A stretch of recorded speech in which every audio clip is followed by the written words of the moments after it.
So my thought process is just to kind of go through like how to set up a channel, kind of the things that I really did intentionally and maybe even in hindsight didn't even know I was doing that really worked out for me, and actually show you guys, like walk you through my channel and then a couple of the plugins that I use. And then at the end, we'll go through like what my investment was as far as like equipment goes, and then like what I use to do everything, and like what I use to film and stuff like that. And then Caitlin did ask me to go through what my goals are for like YouTube in 2022 and things like that. And then if you guys want to do like a Zoom afterwards, I mean, the last one definitely went like an hour to walk through all of this stuff. So we can do that closer towards the end. I can drop the Zoom link in the Facebook event in the group, and then we can do some face-to-face if you want to like ask questions. One of the easiest ways to ask questions is in the chat and to put a Q in front of it, uppercase, lowercase, whatever, because then I can search in the software that I'm using, which is called Ecamm Live, which just makes everything a little bit more professional and makes the YouTube experience, kind of the YouTube live experience, kind of fun. So just so you guys know, right now from an equipment standpoint, I am using a Logitech webcam. And so if I switch through, let's see if I can kind of do this real quick so you guys can see the difference. I do have a newer MacBook. So, okay, so if I switch, so this is my Logitech camera, and then this is my MacBook camera. So you can see that it's just a little bit less crisp. It's a little bit more yellow, if you will. And then these are them like side by side. And I do like the Logitech mic better, but I do also have a couple of different mics. Wow, that's really creepy to not have to have my face like talking at the same time. So, and then also from like an equipment standpoint right now, just for live streaming, I'm going to pick you guys up. Hopefully this doesn't make you crazy. I have two soft boxes. Oh God. Oh, that one. Gotta go this way. Okay. So I have two soft boxes there, which gives me this bright, almost daylight. I would really recommend the softbox lights. But if you are doing like YouTube, you want to do YouTube on a budget, daylight light bulbs are what I use to begin with. So these soft boxes were actually free from a friend, so that was really cool. So once people know you're in the YouTube space, oftentimes they'll tell you different things, give you some insider tips, or if you have photography friends, they might be getting rid of their old softbox lights, and that's what happened to me. I also have a Diva light, which is like a circular ring light. That's what I started with. And then, but if you were doing this on a budget, a like $25 lamp from Walmart with daylight light bulbs, which are like 5,000 lumen, that's what's going to give you that brightness. Now you might want to like make sure they're LED and put like a white sheet or something over that, because it is going to be a harsher light. Then the soft boxes are much more of a softer light, which decreases the shadows behind me. So those are just things that you legitimately just learn on the fly or from watching different YouTube videos on how to do different things. And I'll be the first one to say that even putting lighting up, you're supposed to have like a 3-point light system, and then also have maybe like a light in the back to make it so that the background is, excuse me, I just finished dinner. The background is separate from like the foreground, which is where you are. I'm probably too close to this wall behind me. Like I can touch this wall. I probably should scoot my desk out forward. Unfortunately, we live in an old house and it's not super level. So if I scoot my desk out any further, it is like a little bit not level. So there are just different things you kind of go along with, and then you just kind of figure out. So that's definitely my biggest advice. The first thing that I did on starting a channel was I actually had a like practice random channel before I started this channel. So if you have like a personal YouTube channel right now, it probably has like playlists of music videos and like a bunch of other random things. I actually started making YouTube videos back in 2015, and I'm going to show you guys. Let me pull it up really quick because these videos, you guys, are so bad. They're so bad. But honestly, they're like kind of sweet because you just don't like know. Okay. So this is my personal, this is my main name. This is my personal account. You can see that there's no thumbnail. So this is like the worst. That's a terrible angle. Let's go over here. And we'll go to playlist. Good Lord. Lots of fitness stuff. Where is Body Hacks by Lauren? That was like the thing I was doing.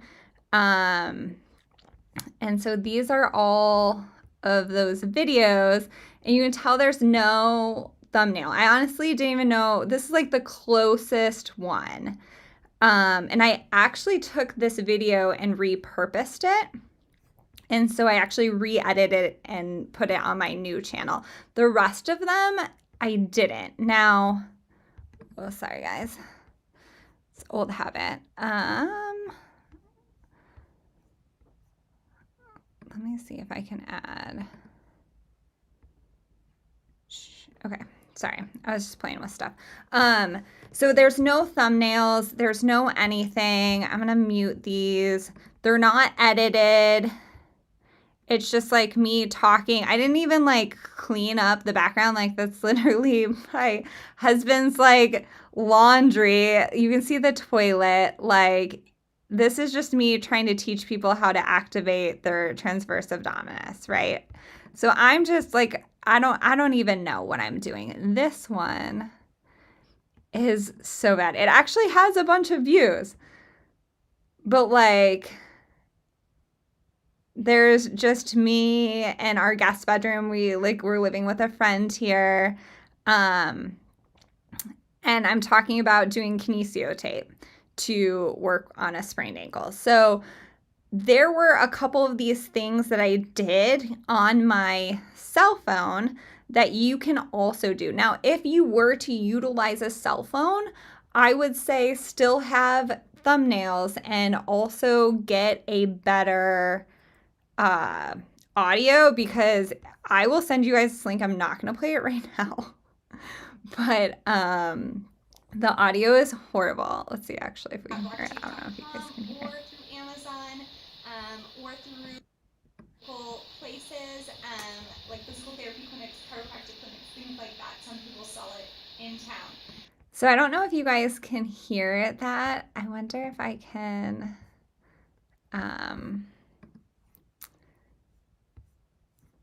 see the old diary, going back in time. Yeah, it is like an old diary. Did you guys hear that static? So Rhea or Natalie, can you post in the comments if you guys could hear the static? I don't know if you can, because I think I muted my MacBook Pro, but there is literally like the microphone on that old cell phone was so staticky that you could barely even hear what I was saying. So if someone was going to utilize a cell phone to film YouTube videos, which you totally can do, especially now with how well like the photos like in the cameras are on cell phones, I would definitely make sure you get a external mic, like a lav mic, which is like those little microphones that hook here. I just recently upgraded to the Rode Wireless Go 2, which is a little bit more expensive, but honestly, my brother gave me money for it specifically for Christmas because he's really nice. And he also was like, girl, I know you want to upgrade some of this stuff, but you're being kind of cheap. So, okay, cool. Well, that's good to know. Hey, Ashley, it's good to see you. Okay, so let's go back. Let me pull this up and I'll kind of bring you guys to my. Okay, so let's just walk through really fast some of the things I did really well with my channel from the beginning. So here you guys can see that I made a channel banner. So when you come to my channel, you can see that it is professional, or at least there are words. So you're like, oh, okay, this person like is making YouTube videos for YouTube. They're not just like sharing vertical video for like their friends or their family members. Now, I will say that my YouTube channel is always a work in progress, and so I just updated this banner the other day. I'm really still trying to figure out what my niche is and to niche down further, but I honestly hate niches, and so it's really difficult for me. I love ortho and orthophysical therapy, as well as kind of some of that more wellness, pelvic floor type things. And I love working with babies specifically, and then also kiddos. So my niche that I kind of came up with just through trial and error was really focusing on like who was Googling this stuff. So while technically my channel covers a few different topics, it's the woman that is the Googler that I am niching down to. So I want them to look at my channel and be like, oh, on this channel, I can learn how to help my baby move better, but there's also stuff that I'm kind of interested in too.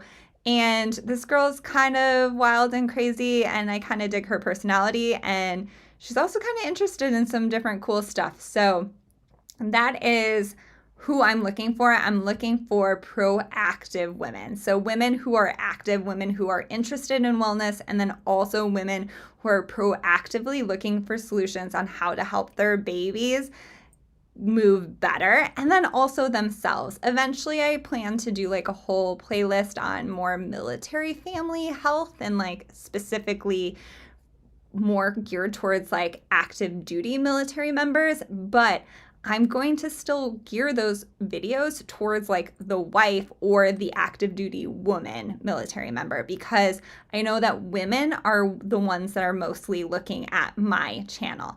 Now, that's different from like the general YouTube demographic. So if you were interested in making content that was more gender neutral, you totally could. I would say, generally speaking, there are more men that peruse YouTube than there are women that peruse YouTube.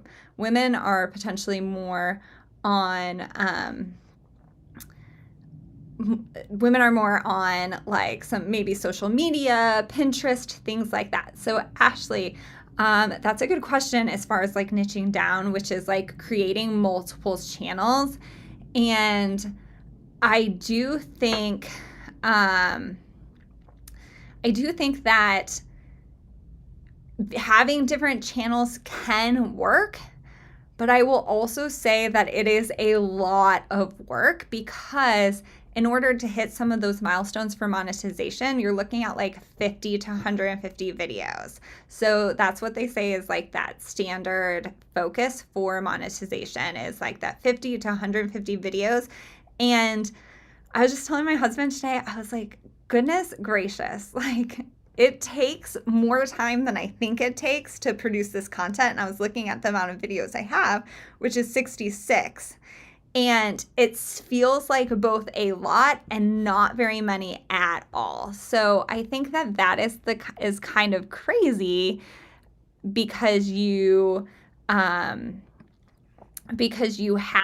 all of these different, like, there's all of these different considerations. So yes, you can have as many channels as possible, and you can also technically pay other people to do videos for you, or have a channel with multiple people that are working it together. And then you just kind of have to figure out. YouTube AdSense, I believe, only pays one person. And so then you would have to have like an agreement with that other person to give them a percentage or whatnot, kind of figure that out from a business standpoint. So I would say like some of the good advice that I've received in the beginning was not to really worry too much about a niche, like have kind of an overarching global niche, do a couple of videos, see what starts taking off, and then you can narrow down from there. I think if I would have niched down too early, I could have had more success, but I also think that I wouldn't have had the clarity that I needed in order to get to this point. So for me to niche down to proactive women, it actually took like a random business consult, YouTube consult call with a physical therapist who's also on YouTube, Margaret Martin. And they're really successful. Her husband, after I like reached out to a bunch of PT YouTubers, he actually was nice enough to have a free consult with me. And it was his advice who was like, really like, you probably would see quicker success if you were to narrow your focus down a little bit. And so his suggestion was actually to not do as many of the things that I'm doing right now, which is teaching physical therapists how to do different things on YouTube. And so his goal was, or his recommendation would be to have basically two separate channels for for physical therapists and for clients. But if you're going to have a client focused YouTube channel, you could have different focuses within that. I think it really just depends on what you see your channel being. Like, I just want to be the go-to person that's kind of fun for women to find just general health and wellness, and then also have a library of pediatric focuses. Because I think that's the other part for my channel specifically, is that forward thinking is in 4 years, we're going to be out of the military. So my husband will likely retire out of the military in about 4 years. At that point, we're probably going to go nomadic. During that nomadic phase, I'm probably not going to be treating kiddos in person. And so I really want my channel to be able to like do that transition more seamlessly. So at that point, I will likely have more women content, and the kiddo content will have built up enough of a library that people can just find it and use it as it already exists, if that makes sense. So Ashley, yes, you can have lots of channels, but then it will split your time. And then monetization is through AdSense, but it's slightly different than how it is for a website. So I think it uses the similar metrics, which is the CPM and the RPM. We can talk about that a little bit later because I did get monetized in December. So I can kind of show you guys my numbers and things like that. Rhea, say zoomed out, demoing something holding a baby. Are you still using your webcam? Yeah. So Rhea, as far as like in the clinic filming, so I think that would be kind of we can do a good transition there. So basically, you want to have channel art. Just to kind of summarize, got a little off track there. You want to have channel art, which is this banner up here at the top. Hi, I'm Dr. Lauren, and I help proactive women and their babies move better. That is what they call channel art. I created that on PicMonkey. There is literally a template as far as like it tells you what size. On mobile, you're going to see the edge of this picture right here. And you're not going to see the text to the right. So that is something to consider but it'll show you when you go up there. And then I would also consider having a theme for your thumbnails. I create all of my thumbnails in PicMonkey as well. A lot of people do use Canva. I just kind of was using PicMonkey, liked it, and just kept going with it. And you can have different styles. I personally just kind of dig this style, so I kept using it, but it does vary a little bit here and there based on kind of what the pictures are. Again, this is my newer version. If we go down further, I don't know why it is not. Let's see if we can get that to load. Okay, so you can see like this one right here, this pediatric strengthening supported toddler squat progression, and the rest of these were my earlier version. I thought that making the photo less bright would make it more appealing. That was not correct. Brighter photos, much better. I personally really like when you delete the background. I do that all in PicMonkey. This was a trial of a different thumbnail. Didn't like it as much, didn't work as well. And so a lot of it, again, is trial and error. This one, you can kind of see it's within here. This one, I actually updated the thumbnail. And so so that's one thing that I really like about YouTube that other platforms you can't really do. On YouTube, you can go through trial and error. All that work you put into an earlier video, you can make better. And you can do that as you learn over time. Like in some of the videos I uploaded in October of 2019, I didn't have keywords. I didn't have like much in my description. My titles were terrible. Like I had no idea what I was doing. And over time, my skills have gotten better. And so then I just would go back and say, oh, this video only has 100 views, but I know it's good content. So let me change a couple of things here and there. Now, if your video is doing well, you don't necessarily want to do that because it will kind of reset the algorithm. But if your video is not picking up the steam you want it to, then you can you can change stuff and you can influence things you'd already done. So where with social media, for me, the difference between social media and YouTube is a search engine. It has SEO. You can do long form content or short form content, and it can grow over years. So some of my most successful, like my most successful video has almost 90,000 views. It's literally a 3-minute awkward video of me massaging my abdomen, and it didn't do anything for almost like 8 months. And then it started picking up steam, and then it's just kind of been rolling since then. So things like that can be really encouraging because you're not necessarily recreating the wheel every time. You're just slowly making the wheel more efficient. As far as filming, okay, so you could use your cell phone. The video is so much better than it was back in 2015. And then there's different types of microphones that you could use, but that would be like the one thing. If you're going to buy anything, I would buy a tripod and a microphone with a adapter where you can put the microphone into your phone, because audio is actually really important. And then I would also say the other thing you'd want is some kind of editing software, because editing is big on YouTube. And I would say the reason why this channel is like a million times more successful than my last channel is because my last channel had no edited videos, no plan, totally randomness.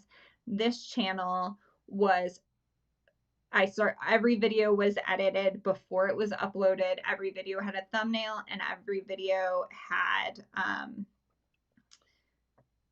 like a cohesive look to it. So regardless of what you're filming on, I started with a Sony Alpha 5100, and I would still be using it. I love this camera. I bought it for a little less than $500, but I specifically bought it because we were going on a road trip, and I knew I wanted to not use my phone at all.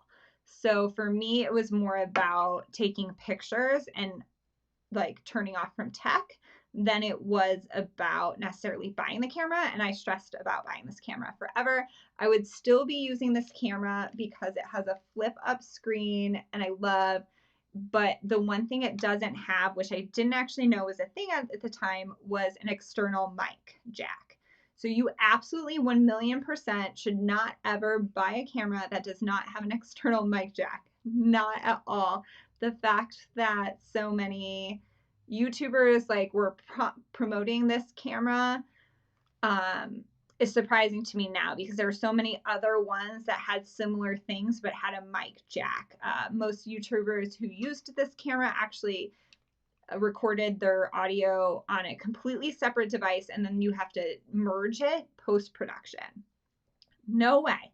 Like, I cannot be responsible for that, people. Like, no way, no way. So I used this just onboard mic, and the audio isn't bad, but it's not super great. And the more I learn about post-production audio, the more I can kind of notice it. And that was one of the things that Margaret Martin's husband mentioned in their quick review was like, you need to upgrade your audio. So that was very validating to me. I did buy, I did actually spend a decent amount on upgrading some of my equipment this year. Again, it's not something I would recommend everyone doing. I started October 2019, so I had 40 videos edited, and YouTube had been making gains, and I got monetized before I dropped more money in. And it was still a stretch. I was also making extra money in my pediatric mobile PT business, so I had a little extra cash on hand.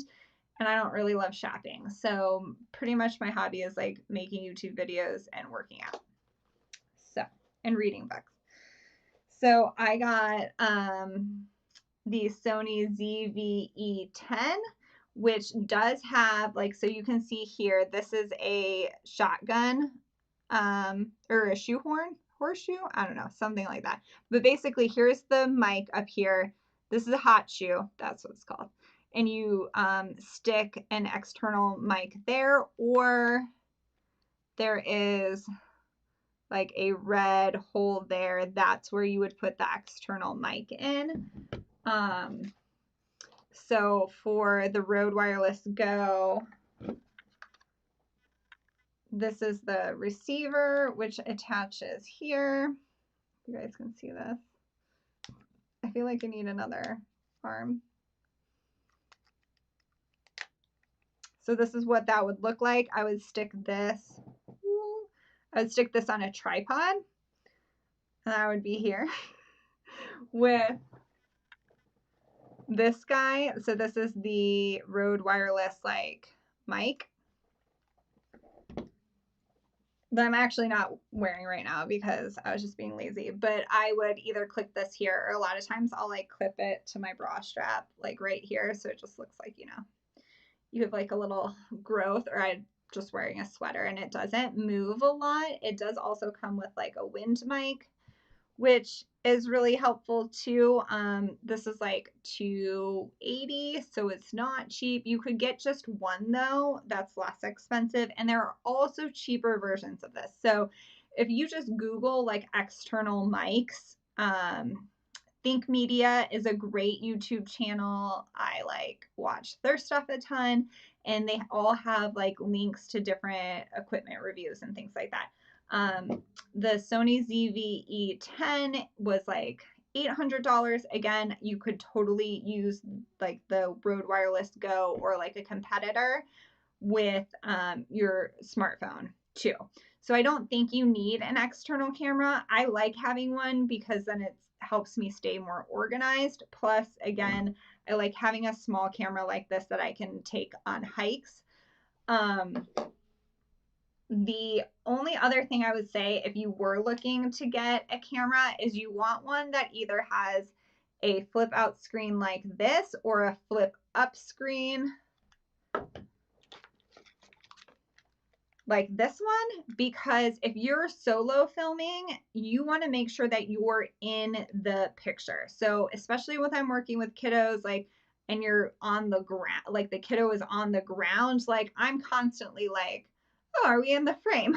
Like, well, this child just like scooted around and is trying to like run away from me right now. Let me scoop you up and like tilt the camera down and things like that. So that is really helpful. Eventually I'll probably get a wider angle lens, but those are again like a couple $100, and so like I'm just kind of maxed out right now, and that's fine. So some of my YouTube videos you might notice that like my head's cut off, but the child's viewable. So what I'll do on those in post-production is just zoom in on the kid, so you're not seeing, like, it's not as weird that my head is cut off, if that makes sense. So you can do some stuff in post-production to make it less awkward if you do have a smaller frame. But basically, if I'm in a kiddo's house and we're filming, I bring my tripod and then I set the camera up, I flip the screen up, I turn the mic on me.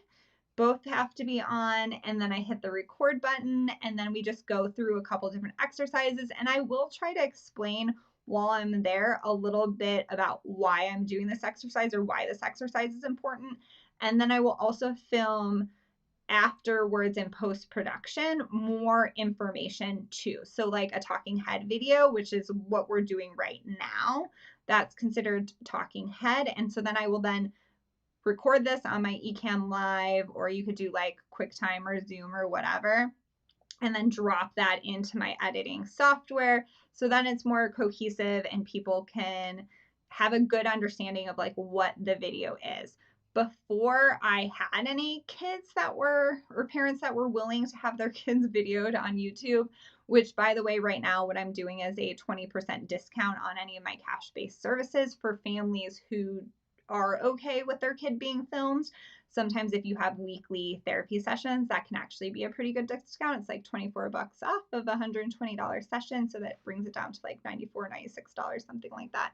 So I do have families who are encouraged. I have a YouTube disclaimer that I just kind of created myself. So if you guys are interested in seeing that, definitely let me know. Shoot me an email, info@drlaurenbaker.com. So info@drlaurenbaker.com. I can send that over to you. Yeah, so then I'll just film that, and it'll be messy. Like kiddos will be crying or screaming or like running away from me, and like all of that just happens. Before I had kiddos, though, I used my fancy baby doll. So pause.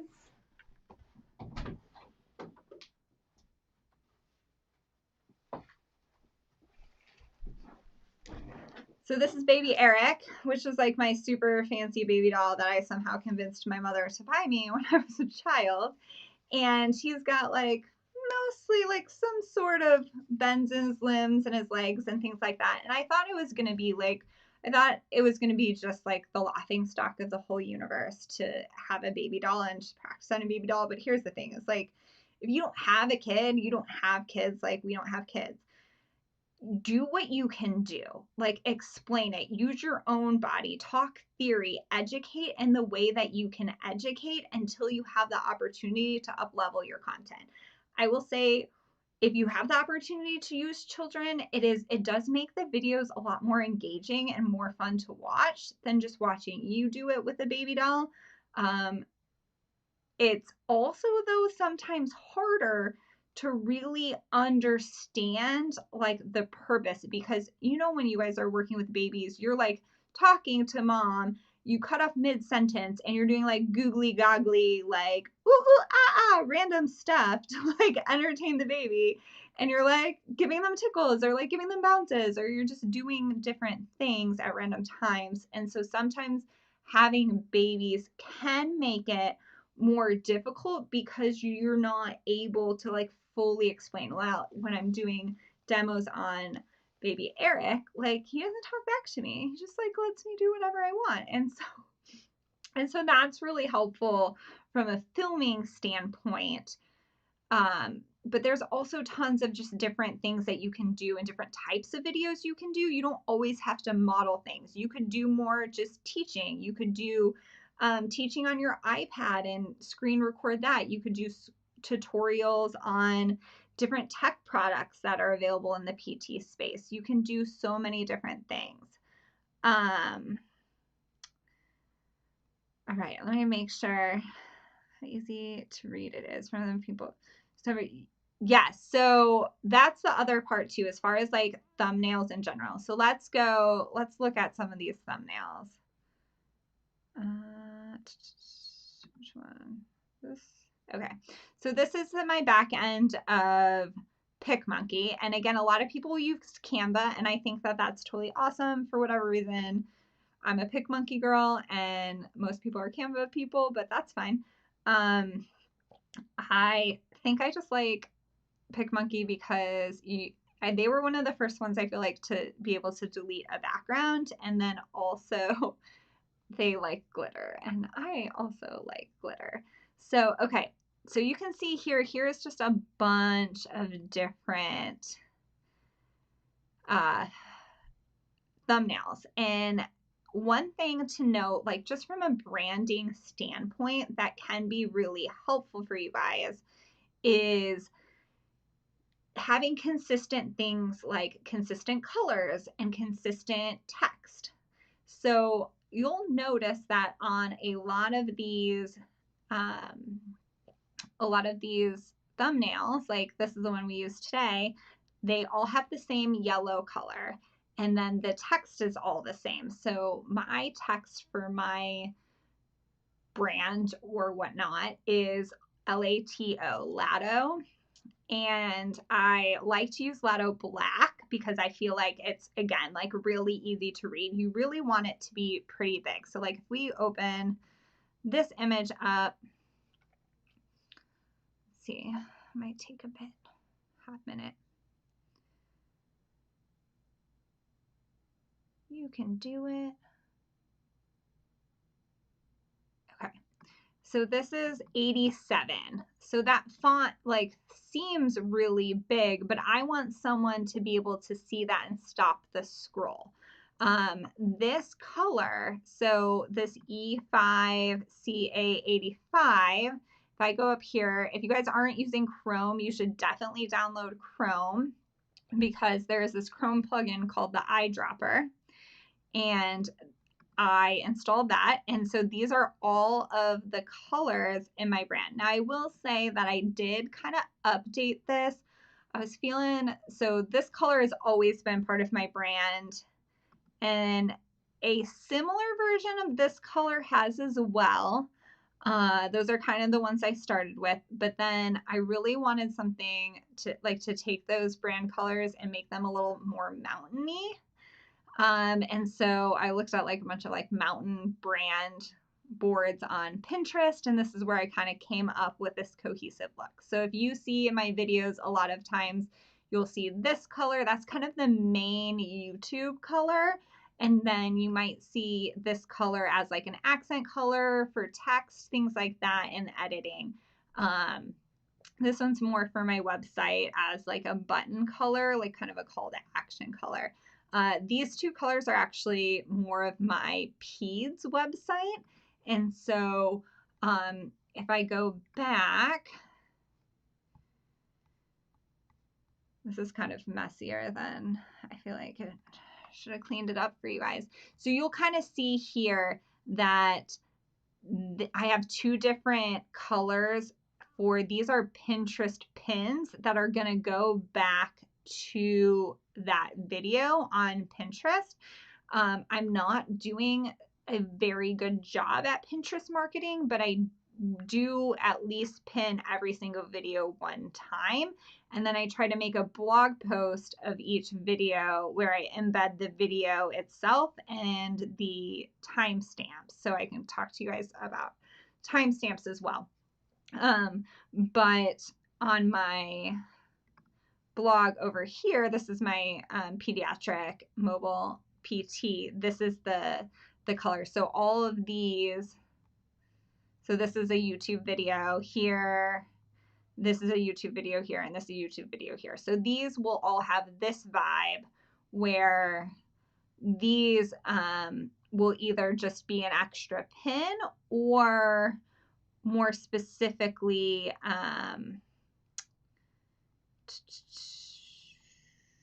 if I have, okay, so like this one would go on my other, I have a fitness website too. And so this one would go on my fitness website. And I wouldn't do one in the pink, like in the pink and red color. So this is how I do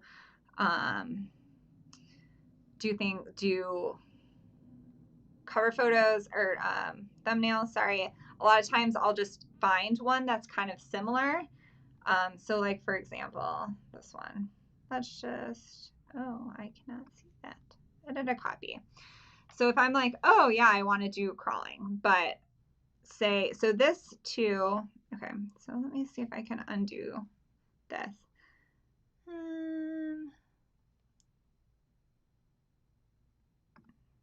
Okay, no, that didn't work. Sorry guys, I've never actually done that. Okay, so basically what I've done here is this is a regular screenshot of the YouTube video itself. So if I went to, let's just go to this one really fast. When it comes to your baby, kind of walk you guys through like how to create a thumbnail. So, okay, sure. Command-Shift-4 is how you get this little screenshot thing, if you guys did not know that. I do this in like QuickTime, so I don't take a screenshot of YouTube, like of the YouTube video itself. I take a screenshot of the original video, and then I'll just delete that. Add image from my computer. Here we go.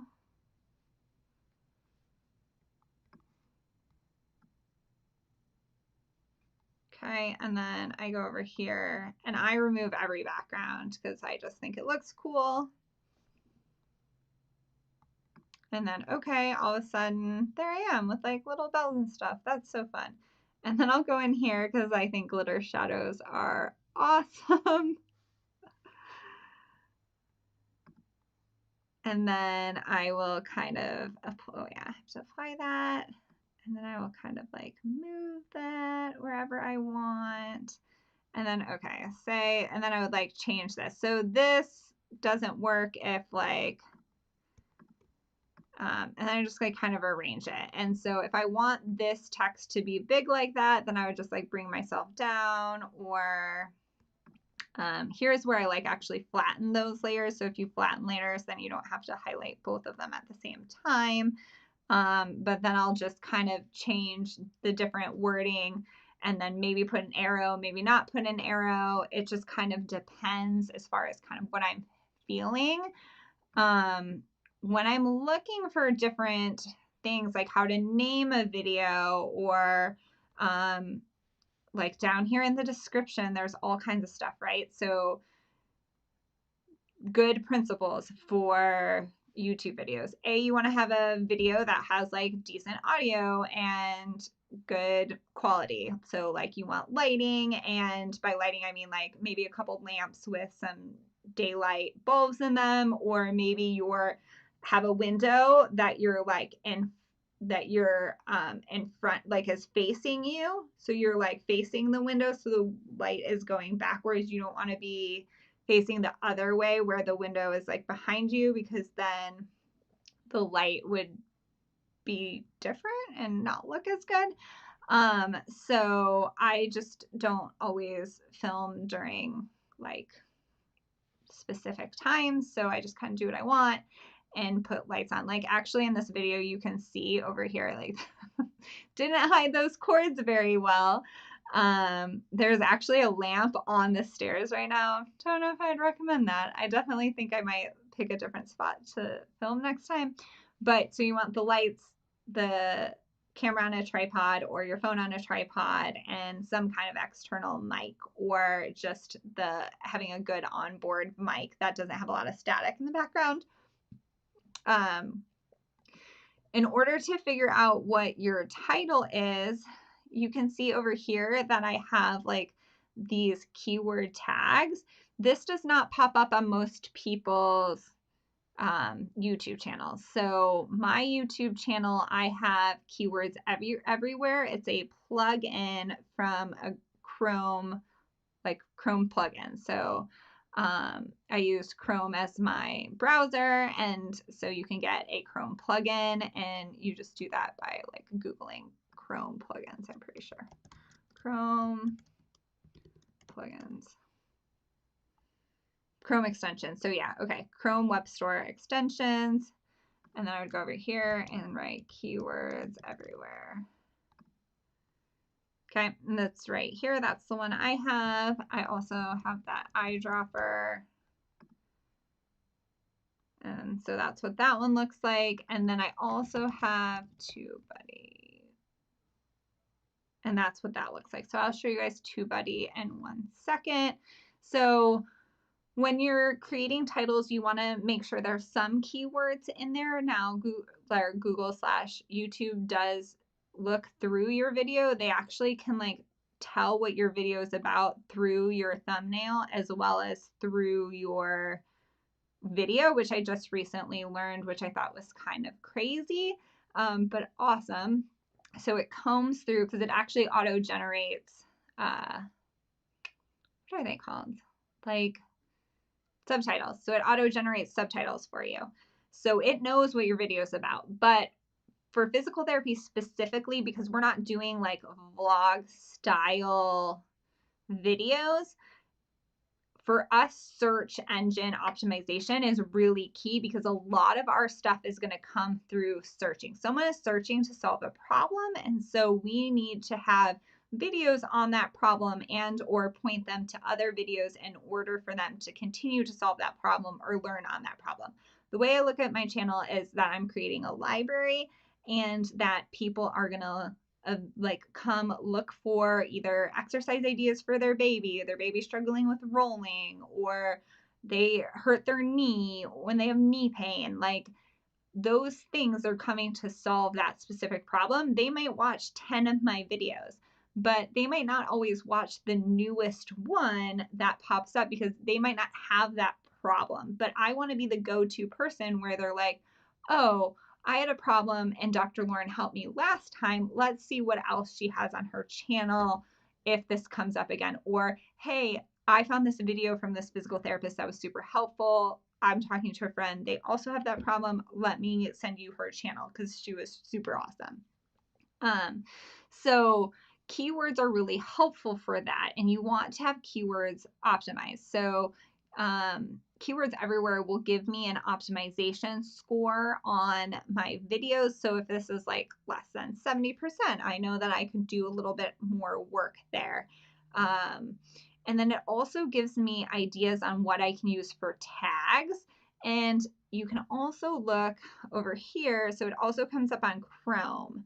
And so I typed in rolling milestones. These are all the things people are searching Google for in order to find that and to find answers for their problems. And so you can use all of these things as tags. Or you can also go to TubeBuddy. So this is the plugin, and then they also have a keyword explorer. And so you could write baby rolling exercise or baby rolling over. And it's going to give you a style of what, like how many people are searching for it.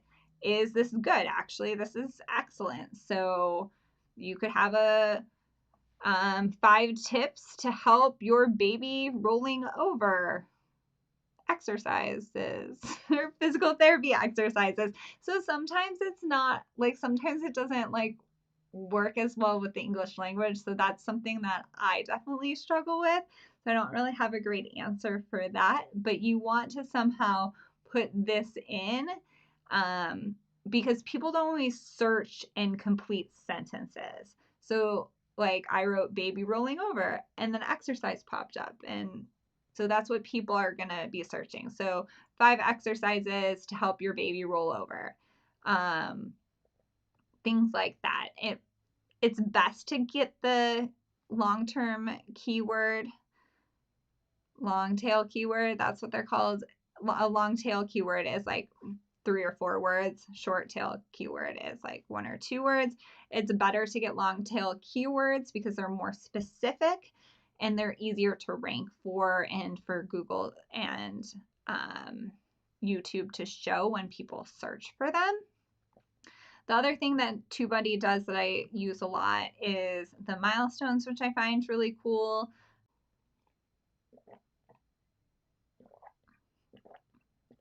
What are your guys' questions? I know I apologize that I jump around a little bit. But so I talked about that.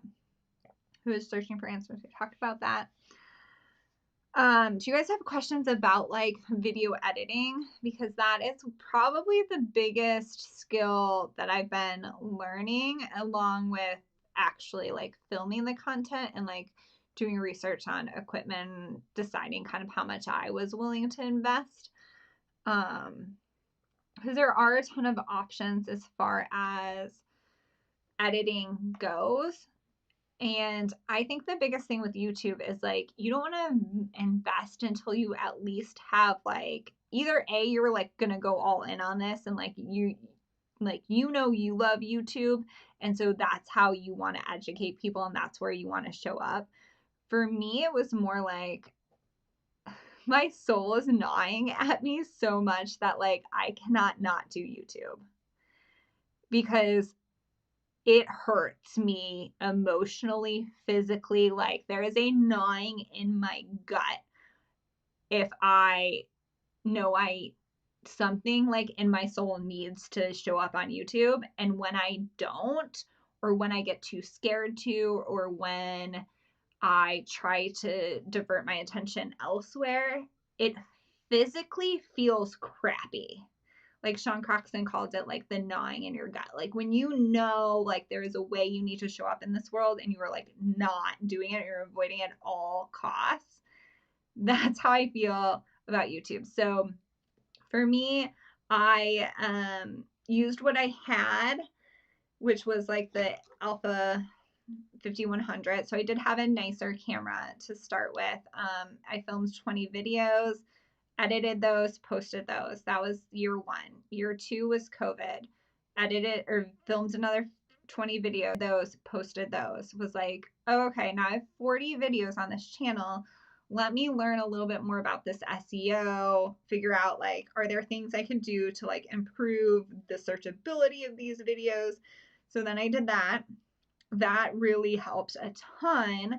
My channel starts to get momentum because like people can actually find the videos now. They're not just like living in dead space.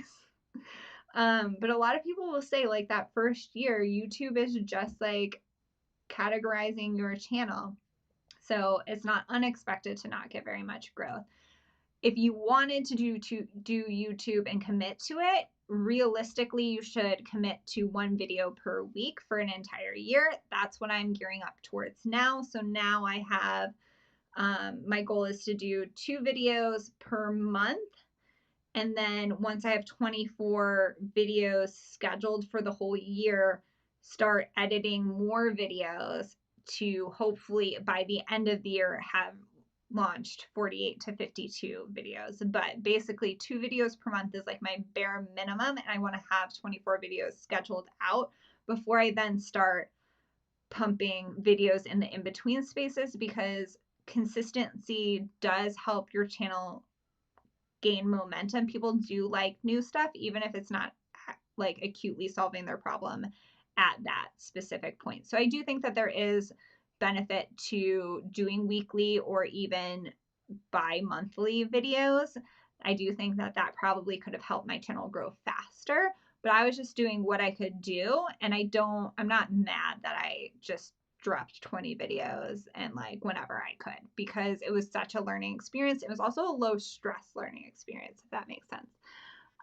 What do I use and what's my process? So I film content in batches. So right now I had a kiddo and we were filming twice a week. because she was being seen twice a week and she was getting the 20% discount for about 3 weeks. And then we went down to weekly. So I had about like 10, 12 videos of like her with a couple of different exercises in between those videos. And so right now I have about 25 videos. Let's see, where's my like all of my paper. Oh, here it is. Sorry guys, I'm like not organized at all right now.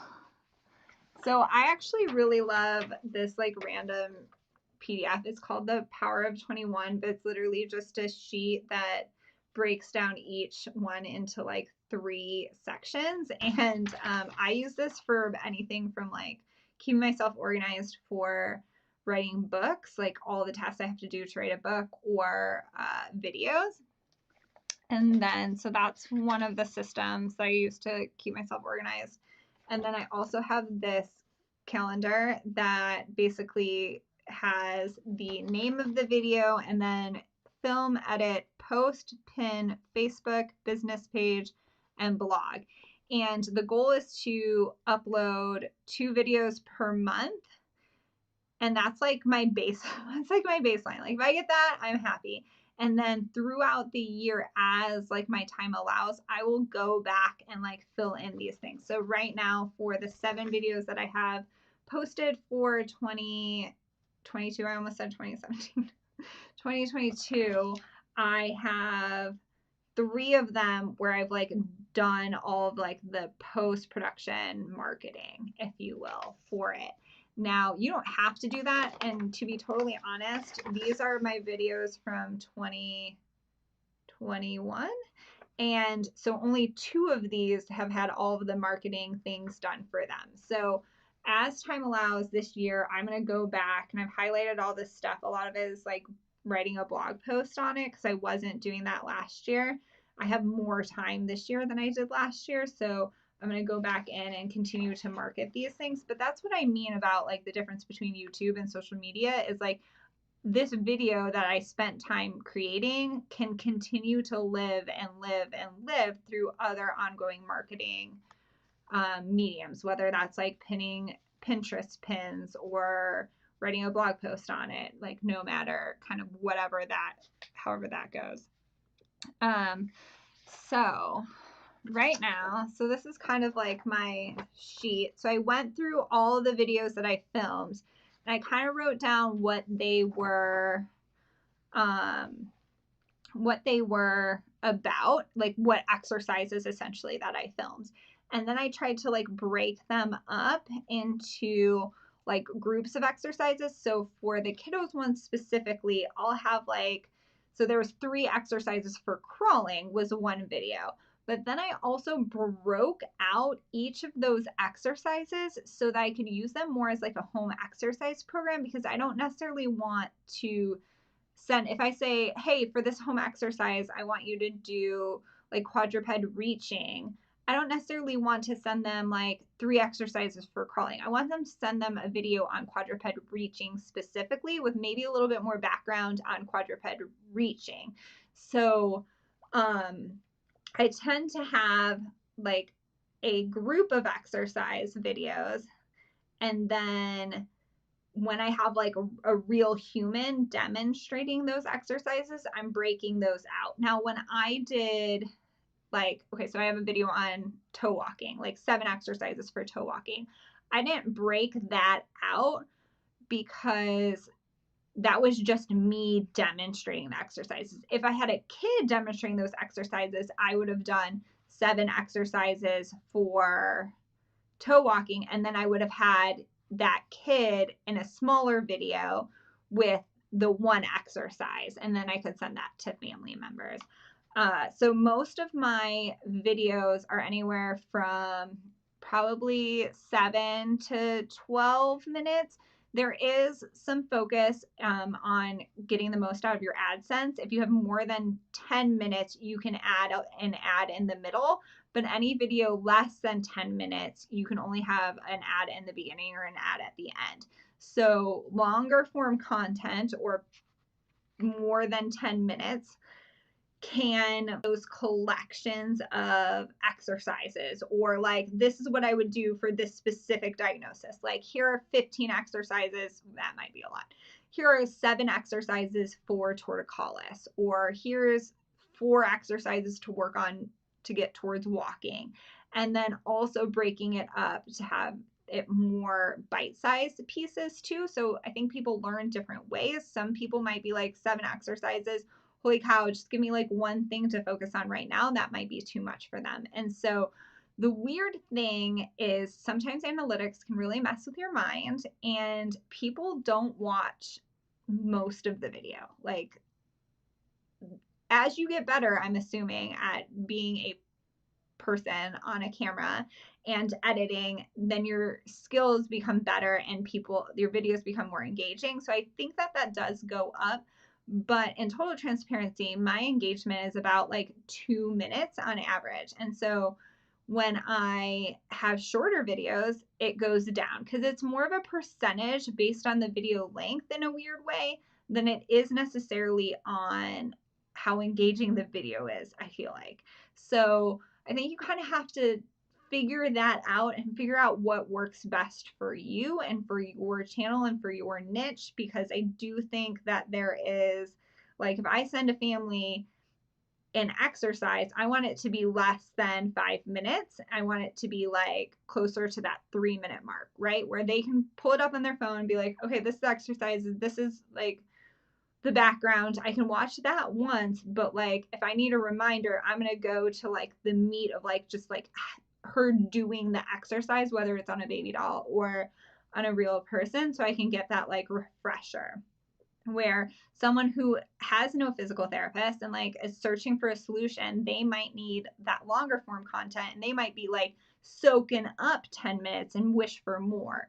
So I think that there is like different content for different specific situations, and having both on your channel can be helpful. Plus, it didn't take me any more effort because I already had the content filmed, if that makes sense. So I already had this B-roll, which is like me showing how to do the exercise.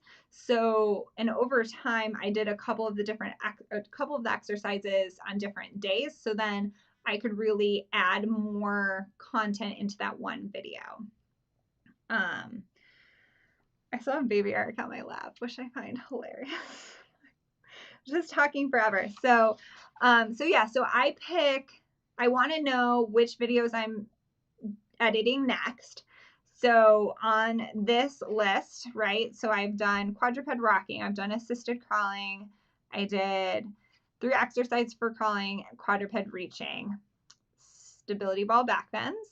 Now I'm on to stability ball supine to sideline to sit, and then that on the floor as well as on the couch. So that's the video that I'm currently editing. When I first got started, I was using Adobe Premiere Rush as my editing software because it was about $11 per month, and I didn't want to purchase into like a bigger editing software plan, and I honestly could not figure out iMovie. Like, I hated it. I had like this horrible reaction to it. Could not use it, and so I'm not sure what that was about. So for the first 2 years, I paid $11 a month for Adobe Rush Premiere, and I really liked it. It was amazing to get into it from a beginner's standpoint. It was really, really user-friendly. It was super, like, it had the basic stuff. It's basically it's editing software specifically made for YouTubers. Excuse me. And so I loved it, and I highly, highly recommend it, especially because you can do it on a month-to-month basis. Like, if you don't like it, you can always cancel it, and it's no big deal. Since then, I actually upgraded my MacBook because I'm using this software called Ecamm Live, which I'm using right now. And specifically, I'm using it because I want to be able to do interviews with other physical therapists. So this is really important to me. I also have really high standards, and I didn't feel like the 720p, which is the quality of the recording of like your faces, like how clear your faces are. I didn't feel like that recording on Zoom was good enough quality for me to use on YouTube. Now, a lot of people do, but I wanted to have better quality. So Ecamm Live is a software that runs in the background. It's running right now, but my old 2015 MacBook was like the most basic one you could get, like 8 gig of RAM, most basic thing you could get. It couldn't run the program. Honestly, my mouth didn't match up with my voice. My computer was crashing. Me and Hope did it a couple times. It was a disaster. So because of this new software, I was encouraged to upgrade by my husband because he's really interested in like making sure I have the right tools. And also he doesn't like to hear me complain about my computer, how long it takes me to edit videos and things like that. So I will say, if you have an older computer, you may run into trouble with editing videos or files. So from a video length standpoint, that was a big limiting factor for me. My computer couldn't handle 20-minute videos very well. So I had to like edit them in chunks, because if I edited a full 20-minute video, it would definitely crash at least one time. So it would take me a lot longer to edit the video. Now on this newer MacBook Pro, I did get one of the fancy ones with like the M Pro chip, whatever, I don't know. And I got, I think I got 16 gigs of RAM. I might have gotten 32. Let's see. Yeah, okay, so I got 32 gigs of RAM, which made it much more expensive. You would not need, if you had 16 gigs of RAM, I think you would be totally fine if you didn't run Ecamm Live. And there are other different platforms too, like OBS, I think, is a free streaming platform and things like that. So if you're just going to do basic YouTube videos and you're not going to necessarily stream or want to do interviews with good video quality recording, then I think 16 gig of RAM would be fine, or 8 gig of RAM with not a lot of, like, with shorter videos. So if you have like 15 minutes or less videos, then you'll totally be fine. So once I bought my new computer, though, I actually decided to switch from Adobe Premiere Rush to Final Cut Pro, because Adobe Premiere Rush was a subscription model. Oh, Raya, you have to leave. Okay, girl, have a good one. And you're so welcome. Love you to pieces.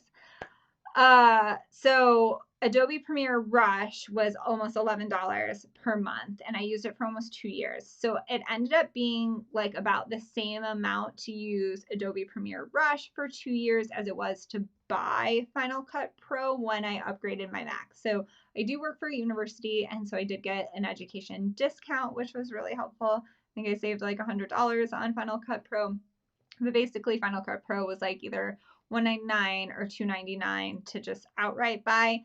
So I was also finding with Adobe Premiere Rush that there were a couple of things I wasn't able to do that I would be able to do with a more complicated, fancier editing software. But I will honestly say that if I was a beginner with the skill level that I had in 2019, I would have kind of freaked out with Final Cut Pro, because in total honesty, I took a Skillshare class on Final Cut Pro by Ali Abdal, and it was great, but I'm going to have to take it again, and probably a third time, because Final Cut Pro is a higher level of skill, and you need to know more about video production and editing in order to be able to do it well. And to use the software. So I just started editing a video last week on it for the first time, and it took me longer than it would have taken me on Adobe Premiere Rush, but I think it'll be better across the long run, because I think I'll be able to do more. But honestly, I canceled my subscription to Adobe Premiere Rush. I burned my boats, so I am going to master Final Cut Pro no matter what. And it didn't actually crash. So that is actually really nice because Final Cut Pro is on Apple's new like chip thing. So it's actually native. It runs native, and so it runs quicker than other platforms on Apple do. Anyways, that's a little techy. We don't really need to go into there. Okay, let's see. What else do I got? I feel like monetization is the next big thing. So if you guys have questions on the money aspect of YouTube, drop them in the comments now. I will talk you through my monetization journey, and I've been hearing stuff like you're not really supposed to talk about your CRM or your RPM or whatever. Basically, one is what YouTube pays or what the advertisers are paying YouTube, and then you get, ooh, don't quote me on this. I think you get 55% and YouTube keeps 45%. I could probably do that math right now. Where is my phone? My calculator. Oh, guess I'll have to use my computer one. Here we go. Okay. So I'm getting about like in the range of $9 to $10 CPM. And I'm getting almost $5 RPM, which is the money I actually see. Yeah, so it says about 52% is what I'm getting off the advertisers. I think it's 55%. It's just, it varies because you guys can see this. So it varies per day. So this is the last 28 days. The last 90 days. So this is when I got monetized. It was technically the 23rd when I was approved, but then there's a delay of a couple days for that to kind of all kick in. And then there's like a 2-day delay on it actually like showing up on the scale. So you can see here that there's like, it changes per day on how much you're actually making. And then this will change too. So at one point, so in December, everyone does say that like ad revenue is higher because people are paying more for like Christmas shopping and things like that. But oh, maybe that was because people were shopping for Valentine's Day. So maybe there are like holiday peaks, but I am pretty happy with 3.69 dollars. I actually was expecting anywhere from $1 to $3, so anything over $3 is really helpful for me. It's still not a lot. So, you know, it's not something where I'm going to quit my day job. But the thing with YouTube is that it's not just about the ad revenue. They say when you're around about 10,000 subscribers is when so when you're around 10,000 subscribers, brand recognition becomes bigger, where you can have like sponsorships or more like sponsored content. And that's really where more of the money is. Even before I was monetized, I was making money through affiliate links in the description. So if you did like a lot of like toys, so talking about how to make pediatric toys therapeutic, that would be a huge area that you could talk about, and then you could link that specific toy in the description. Or in my ortho content, any like rock tape or tiger tails or foam rollers, anything like that, I can link down below as well. One thing that I do super love, I can show you guys too, and it's free, is called kit.co. And here's where you can actually like link kits. So kit.co is linked to my Amazon Amazon affiliates account, which is called Amazon Associates, which is different than the Amazon influencer storefronts. But Kit.co is basically my storefront. So I love reading books and I love sharing about learning. So this is, I always have a yearly book board. And then I also have kind of that tech stuff. So again, if we wanted to talk about stuff, this is the webcam that I am on right now. There is a newer one out. I did buy the Diva ring light. I think in all reality and hindsight, I probably wouldn't have, and I would have just gotten some softbox lights. They're way cheaper, and Diva ring lights actually can give you like little weird rings in your eyes, like little light rings in your eyes, which kind of look funky sometimes. And then I did also find that like, even though it's supposedly like a different light, it would impact the overheating of my camera. And so when I batched content, that was kind of a downside. This is the Amazon tripod that I have, which is like the Amazon Basics. I did need to buy a memory card. I have 128 gigs now that I upgraded to. This one was more for fitness content that I was filming at the time. This was a previous lav mic that I have, but I don't think it works with my Rode Wireless Go. I am not using one right now.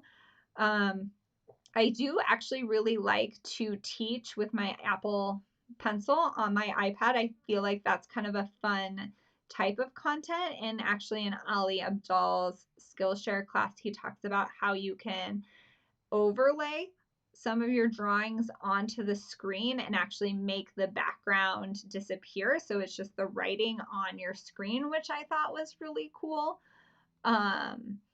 This is the camera that I have and the new microphone. This is my new SD card. In case you wanted to know, I do not film in 4K, but if you did film in 4K, I found out you need a extreme SD card instead of this type, instead of an ultra SD card. So for me, 4K is just probably too much memory. I'm not necessarily sold on it.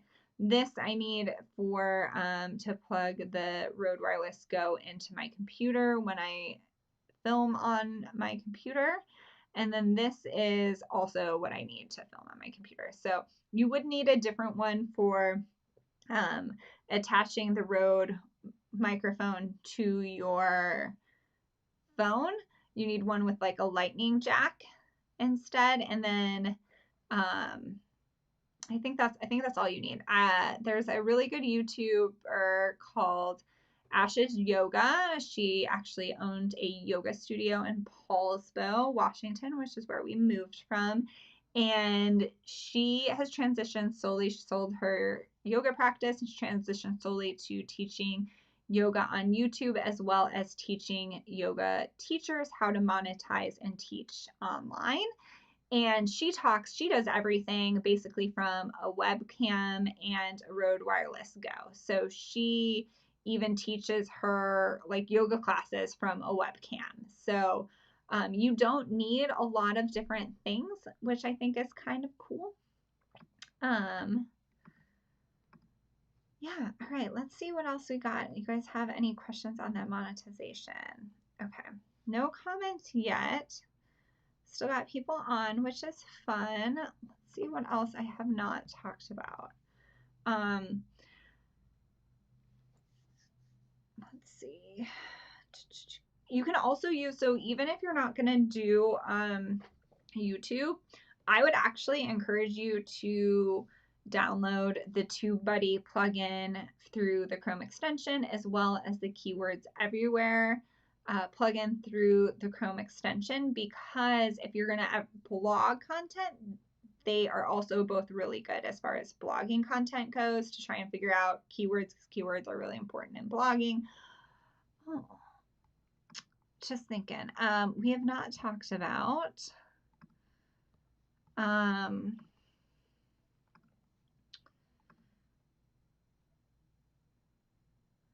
timestamps. Let me pull that up. I'm going to show you guys what timestamps are, how to do that. So timestamps are things, okay, here we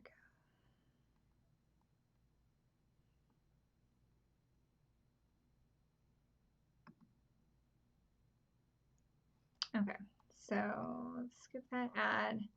Oh wait, I don't actually need to play this for you guys. In this video, we are, okay.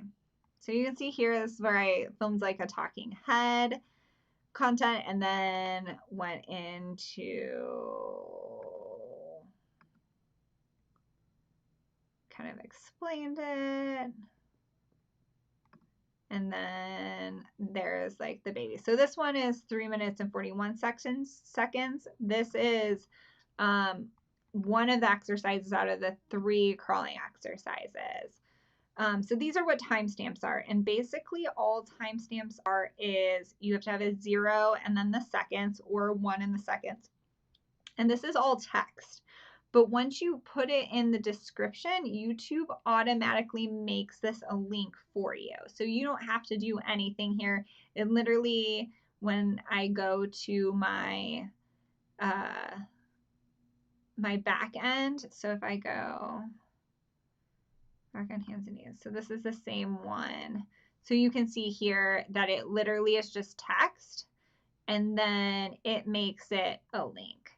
So you can, so here is the title. This is what like the back end looks like. This is, I have all of this pre-copy and pasted. Here's all my kit.co links. So toys for babies, toys for toddlers, sensory toys for kids. These are Hope's online courses. I really like the fact that I don't have to do everything. I also do working out. I have a fitness podcast, and then kind of home gym equipment, energy stuff, or injury prevention stuff, and then some stuff for PTs, because I will also say that, like, while PTs aren't my specific niche, they also will find my videos when they're looking for resources to share with their parents, or to find other ideas for themselves within practice.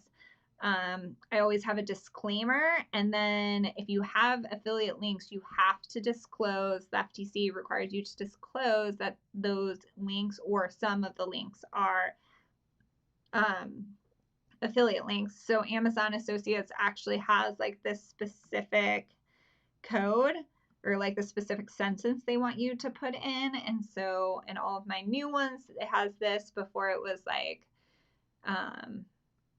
just like these may be affiliate links. So here's where you upload the thumbnail, playlists.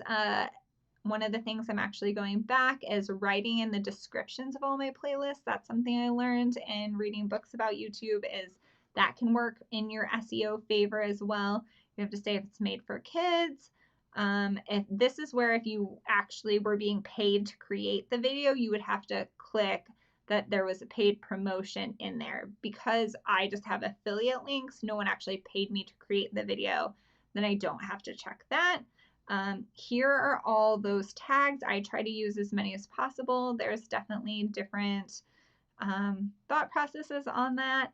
This number over here shows where it's ranking. This is a TubeBuddy plug-in construct. So you want to make sure that you have downloaded that. Again, I use the free version. I am considering upgrading, but you know, trying to keep those expenses low. I just bought a computer. We gotta be responsible here.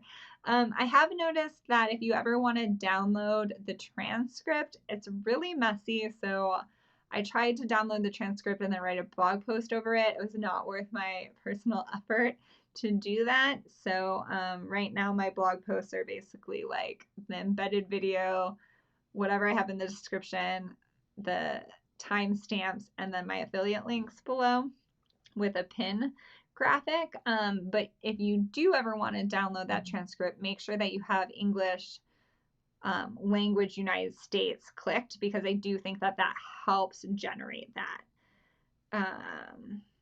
Okay, and then I have education. I've tried a couple of these drop downs. I don't know if they're helping or not, to be totally honest.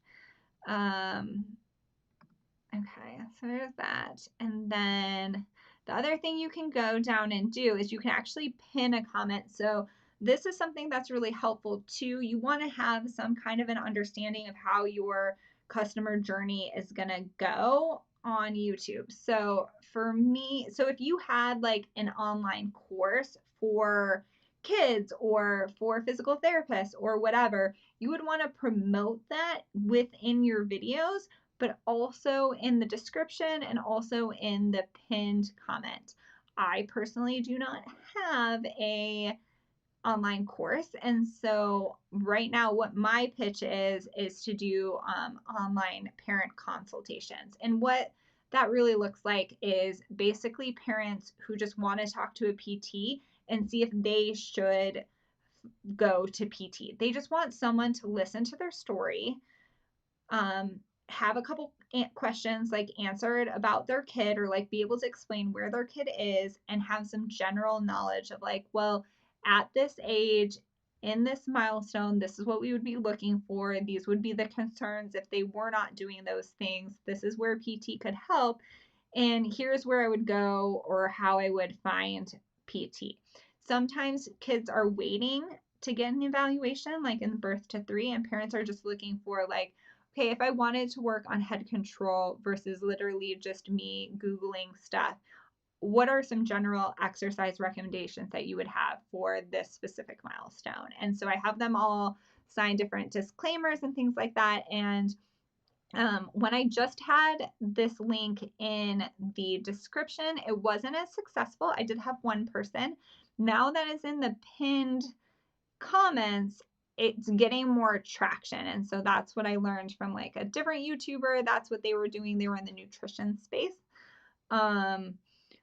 But I do think that parents are looking for people who will help them. And I think that there's so much value on YouTube that physical therapists can provide. And the amount of people that are actually searching for YouTube, like searching on YouTube, it is obscene, you guys. It is obscene. So this is a book that I'm reading right now that I would highly recommend. Yep, I bought it on January 19th. Don't mind me. And just the amount of things he talks about on YouTube and about YouTube is insanity. So, he tells stories about different people. He actually like told me stories I didn't even know about Lindsay Sterling, who I love. I actually walked down the aisle to one of her covers of Hallelujah, and so listening to more about her story was really cool. And just these different YouTubers that I actually like come across but didn't really realize. So I would highly recommend this book. I've been highlighting it a ton. I would get it if you're really serious about YouTube. I would actually get it in the hard copy because I know this is something I'm going to go back to a ton. All right, let's see. Any other questions? All right, Ashley. Final Cut Pro. I'm waiting on my new MacBook because of my 2016 kid crying out. Yes. Yeah, so I think that that's just, I think I was in like a perfect storm situation where I could have, like, if I was just internet surfing, I could have waited, but it was gonna die in the next year. And so why should I waste my time? I had the money, like my business was doing great. It hurts to drop a couple $1,000s anytime, honestly, if you're more into saving and paying off student loans. But I wouldn't trade it for the world. This machine that I am on is beautiful, and I love her. Look like a movie. Oh, thanks, Ashley.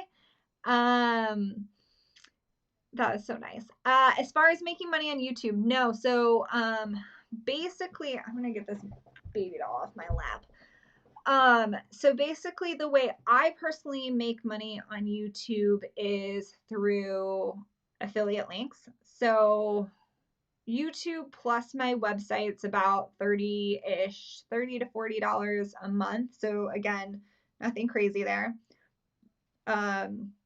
Google AdSense, which now is around $60 a month. But to be fair, that's actually double what I projected it being. So I'm actually really happy with that. And it's growing. So my channel grew. So you get like X amount per 1,000 views. So it's the view count that really matters as far as AdSense goes, more so than like the watch time, although watch time is really important for monetization, which we didn't talk about. So you need 4,000 hours of watch time and 1,000 subscribers, which I would say watch time for me was the hardest to get. But once I saw I was averaging around 300 to 350 per month, I could calculate out, and my productions were right on. So the one thing I will say about YouTube is it feels inconsistent and kind of like this, but actually in my experience, it's been fairly stable. So I've had fairly steady growth, around 100 subscribers per month, give or take, and about we're getting close to like 14,000 views per month. So my views are increasing. My views actually have increased about 1,000 views since last month. So I will say my content's getting better. My editing skills are improving. My SEO skills are improving too. And the more content you have, the more people are like, oh, I'm looking for solutions on crawling. And now all of a sudden you have 8-10 videos on crawling. I'm going to watch a couple of those videos versus like before I would have like one video on knee pain, one video on this, one video on that, one video on that. So I do think that there are like some solid strategies on YouTube about like creating mini libraries within your big library too, because then people can go down rabbit holes. And I think that specifically works really well for the physical therapy niche itself.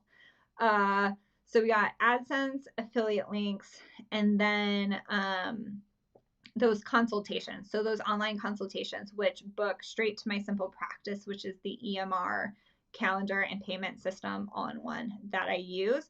So if we went to, okay. So if we went here, so say someone like watched this video and they were like, oh, that's awesome. When this is up, so this is what it would really look like if they were looking on their video. They're like, oh, this is a great video. This girl is so great. I wish I could ask her a question. Oh, wait, what's this? She has a pinned comment. I'm going to click on this. And then it brings you to, this is actually Simple Practice, the Simple Practice website that's like connected to my account.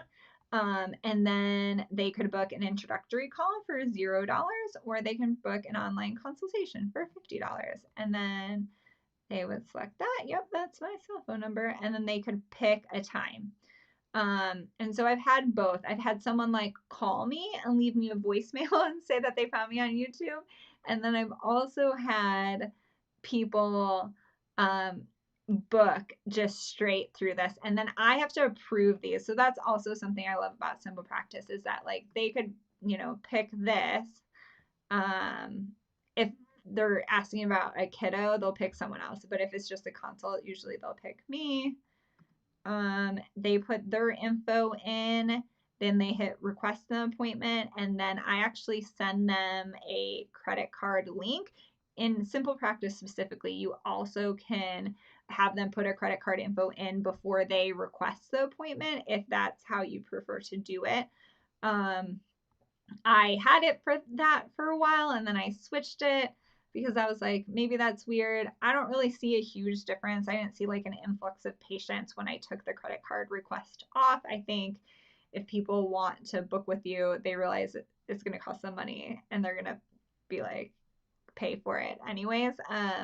But I do usually send like an intake form type thing before an online consultation, so I kind of know, and they've had some interaction with me back and forth. Now, when someone books like an actual evaluation, I will call them and do a subjective history before I approve their visit, simply because I'm a cash-based practice and I also go to their house. So I need to know that they're like actually located in Wisconsin, and that they didn't mean to schedule something different. All right. So I think it all kind of fits together. Now, what I will say is, oh, Natalie's got to go. Karen. Ah, yes, you are so welcome, Natalie. Have a good night. I forgot you might have already popped off though. We get clicks towards description. Okay. So I will say that my website affiliate income is higher than YouTube currently, but YouTube is growing. So I think it's a percentage. So it is interesting. Like, my website gets about 5,000 views per month. And I think affiliate income through websites is always going to be a little bit more conversion friendly, because people go to websites to buy things, and people always go to YouTube to buy things. So I think you could get better at that. I could definitely get better at that. I think you could post, if there was a specific affiliate link you wanted to have, you could have it in the description as well as in your pinned comment. You can also put it in like info cards after you get monetized or hit the partner program. And those are like the little eyes that pop up on the top of a video. Let's see if I can show you guys this. Give me all my secrets. Okay, so this was last year. This is my Amazon affiliates account, which I actually find hilarious. So I made $32. This is mostly all from Kindle Unlimited. This is the book I published. So I'm actually getting paid for people reading my book through Kindle Unlimited for like their initial subscription. And then I'm also getting paid for the pages they read. So I thought that was a pretty fun hack. So if you self-publish a book and it's on Kindle Unlimited, then you should also promote your affiliate account for your affiliate link for the Kindle Unlimited subscription. Nice little hack for you. Okay. Let's see here. Okay, so this is where it breaks down. So this is my Amazon Associates account. In my Amazon Associates account, you can see that I have different like tracking IDs. So this is my website. And then this is anything that's linked to a kit.co. These are just links in the description that are like solo links, but not linked to a kit. And then this is an affiliate link in Pinterest, but that's specifically mostly like my books. So it's hard to track. So people bought $11,000 worth of things through my links, which seems wild. You get a percentage of that, but it varies based on what they buy and when they buy it. And so it gets a little bit confusing, but basically what I would say is like the more traffic that comes to my things, the more money I make. So I didn't actually get a 1099 from Amazon Associates this year because I didn't make $600. But this is much more than... Okay, so last year I made $6.70 in January and $8.40 That was a good month, about $18, back down to $9, $12. And then as things, PT program that had tests that I had to grade and PowerPoints that I had to make and all kinds of stuff. So all of my content creation actually went into that course. So I did nothing on YouTube until June. And I also did nothing on my other websites, no blog posts, no anything like that. So this is when I really started making content again. So you can see that like my old content was still making money. It's just, it wasn't making a ton of money, and it still isn't. But I can tell you, when I got a check for $65, I was really a direct deposit account, but that was super awesome, right? So let's see, this quarter, here we go. So this quarter, I've made, $50, which is less than the $15 I made before. So this year, let's just do this year. Oh goodness. This year, let's see if it shows me. Oh, I was kind of hoping it would show me in months.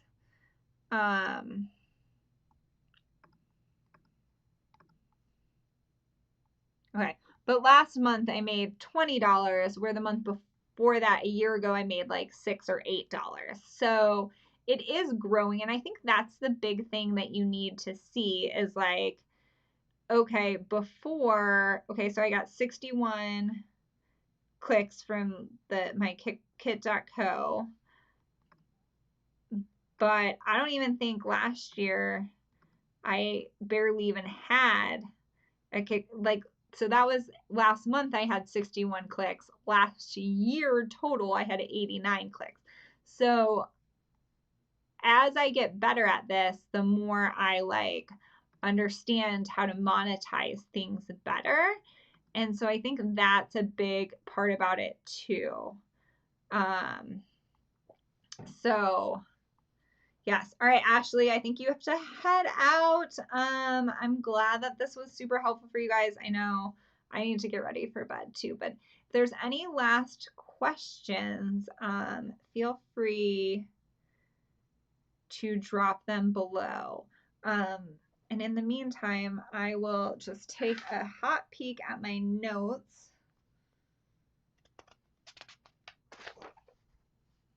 See if there was anything else.